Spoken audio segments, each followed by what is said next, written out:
लोकप्रिय समाजसेवक आणि माणुसकीचा धर्म अखंड जपणारे माजी खासदार लोकनेते रामशेठ ठाकूर यांच्या वाढदिवसानिमित्त लोकनेते रामशेठ ठाकूर अमृत महोत्सव समितीच्या वतीने आयोजित करण्यात आलेल्या कीर्तन महोत्सवाला हरिनामाच्या गजरात, टाळ गुंजनाच्या निनादात व भक्तिमय वातावरणात भव्य प्रारंभ झाला। खांदा कॉलनीतील सीकेटी महाविद्यालयाच्या मैदानावर आयोजित करण्यात आलेल्या या महोत्सवाला पनवेल, उरण, कर्जत, खालापूर परिसरातील हजारो भाविकांनी उपस्थिती लावली। संत परंपरेचा महिमा आणि आध्यात्मिक वारसा जपणाऱ्या या महोत्सवात नामवंत भजन गायक व कीर्तनकारांनी हजेरी लावत भाविकांनी भक्ती रसात विलीन केले। या भक्ती पर्वाचा उद्देश केवळ धार्मिक नसून समाजामध्ये सकारात्मक ऊर्जा आणि संस्कार रुजवण्याचे आहे। यावेळी लोकनेते रामशेठ ठाकूर यांचे सामाजिक योगदान आणि त्यांची लोकनेते म्हणून असलेली प्रतिमा ह्या निमित्ताने अनेकांनी गौरवली। सामाजिक, शैक्षणिक, राजकीय, आध्यात्मिक, सांस्कृतिक क्षेत्रात अग्रगण्य आणि दानशूर व्यक्तिमत्व माजी खासदार लोकनेते रामशेठ ठाकूर यांचा 2 जून रोजी 75वा वाढदिवस असून ते अमृत महोत्सवी वर्षात पदार्पण करीत आहेत। त्या अनुषंगाने वर्षभर विविध समाजोपयोगी कार्यक्रमाचे आयोजित करण्यात आले असून त्याचा शुभारंभ संतांच्या वाणीच्या गोडव्याने झाली।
खरं म्हणजे मी रामशेठ ठाकूर आज आपणा सर्वांच्या मध्ये आनंदाने घोषित करतोय की मी 74 वर्ष संपूर्ण 75 वर्षात पदार्पण करत असताना अमृत महोत्सव इथं आमच्या सर्व पनवेल वासियांकडनं, उरण वासियांकडनं साजरा केला जात आहे।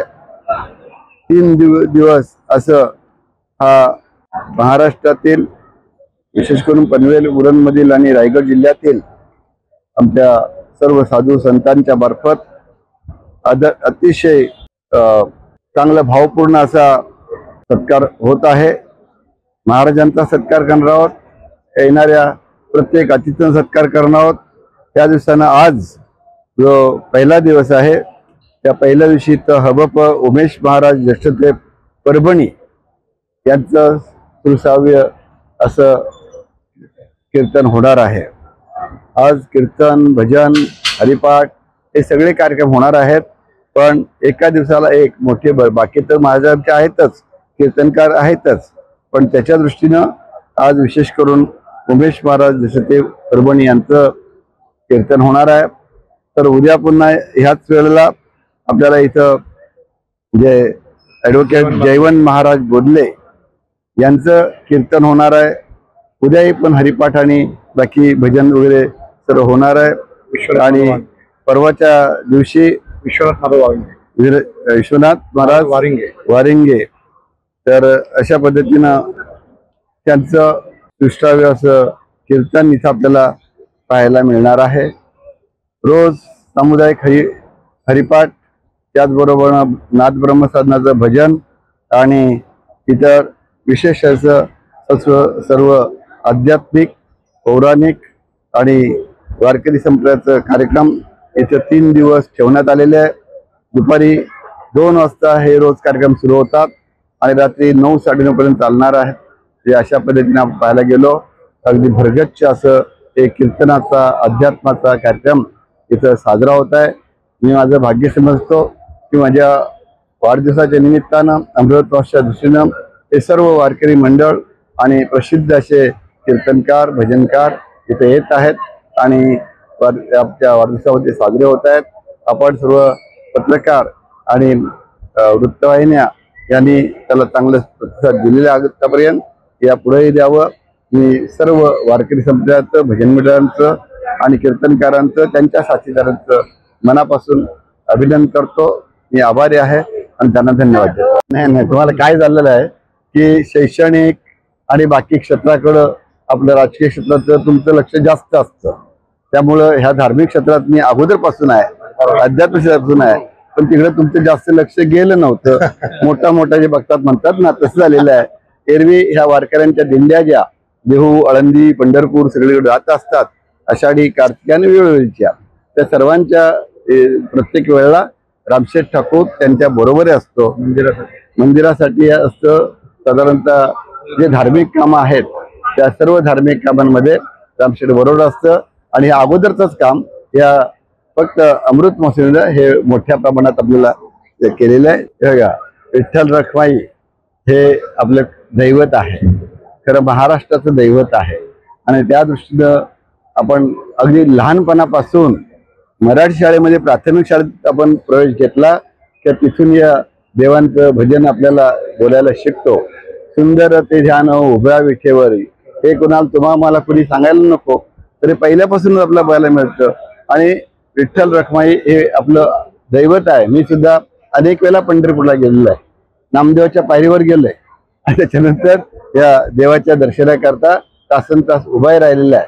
माझे आई वडील जे आहेत ते फार म्हणजे अगदी धार्मिक होते आणि त्याच्यामुळे त्यांचा हात धरून मी गेलेला आहे. तुम्हाला कल्पना असेल नसेल, पण एकदा मी असाच गेलेला असताना माझ्या डोक्यावर ही खोक पडली ना, खोक म्हणतात त्याला आमच्या भाषेत, तर ती मी असाच तीर्थयात्रेकरता गेलो होतो, पडलो आणि तर झाली. पण बरं झालं, देवाने मला कायमची इतक्या वर्षाची, म्हणजे 9-10 वर्षाचा असताना मी पडलो होतो, ती अजून ठेवलेली आहे. पण ह्या निमित्तानं मला आठवत असतं की आपण सुरुवातीपासूनचे वारकरी आहोत. वारीला मी वारकरी जरी चालत मी गेलो नसलो तरी त्यांच्याबरोबर त्यांना ज्यावेळेला पंढरीला निघतात त्यावेळी त्यांच्यावर गेलोय. माझ्याही गळ्यात गावकऱ्यांनी फुलांच्या माला घातलेल्या आहेत. ज्यावेळेला हे वारकरी निघतात तर तिसऱ्याला त्यावेळेला फुलांच्या माला वगैरे घातलेल्या असतात. तर हे मला काही नवीन नाही, पण अतिशय आनंद होतो की माझ्या आई वडिलांनी जे भक्ती भाव देवावर होतं तोच ठेवण्याचा मला इथं आता संधी मिळते. आमदार प्रशांत ठाकूर आणि त्यांच्या सहकार्यांनी हे सर्व इथं आता घडवून आणलेलं आहे. मला न सांगताच मला फक्त कानावर घातलं की 3 दिवसाचा आपला हा महोत्सव ठेवण्यात आलेला आहे. अनेक प्रोग्राम ठेवलेत, नाट्याचं ठेवलंय, काव्याचं ठेवलंय, कविवर्य सगळे महाराष्ट्रात येणार आहेत, असे विविध प्रकारचे प्रोग्राम ठेवलेत. पण त्याच्यामध्ये सगळ्यात मोठा ह्या वेळचा स्टार्टिंगचा काय असेल तर हा कीर्तन महोत्सव हा आहे. आणि मला अतिशय आनंद होतोय की ह्या आध्यात्मिक धार्मिक कामानं माझ्या ह्या नवीन वर्षाचं जे आहे ना ते सुरुवात आहे. आणि हे वर्षभर कार्यक्रम चालू आहेत. प्रत्येक वेळेला आपल्याला दर महिन्याला असे प्रोग्राम होणार आहेत आणि आपण सर्वांनी भाग घ्यावा आणि प्रसिद्धी द्यावी ही विनंती. आजची उद्योगनगरी न्यूजला सबस्क्राईब, बेल आयकॉनला प्रेस करा, लाईक, कमेंट आणि शेअर करा.